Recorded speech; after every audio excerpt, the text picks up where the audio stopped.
Les termites sont les meilleurs architectes du monde.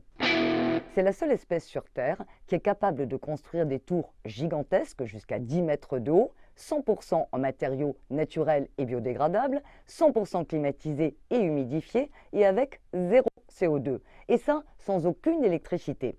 Très fort quand on mesure à peine plus d'1 centimètre de haut. En plus, il y a de l'eau à gogo grâce à des puits profonds et tout plein à manger avec des jardins à l'intérieur de ces monticules. Mais comment font ces géniales bestioles? Eh bien, elles ont inventé un système de ventilation en faisant des petits trous dans les monticules.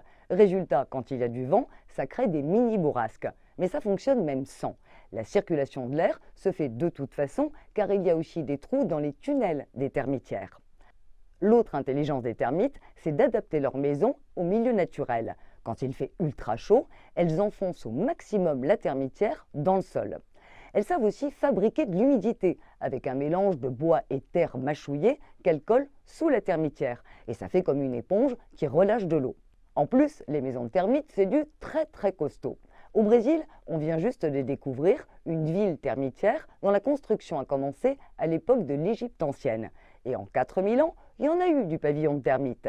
Leur ville est aussi grande que la Grande-Bretagne ou que la moitié de la France. Mais alors pourquoi est-ce que nous, humains, on ne fait pas la même chose?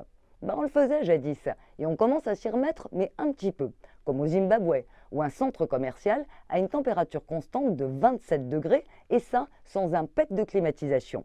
Son secret, il est construit comme une termitière, avec des ouvertures sur les murs de l'immeuble.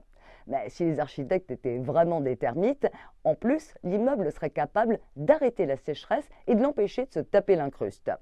Du coup, avec nos petits problèmes de climat actuels, ce serait peut-être le moment d'être un peu plus modeste et de s'inspirer largement de ces bâtisseuses de génie.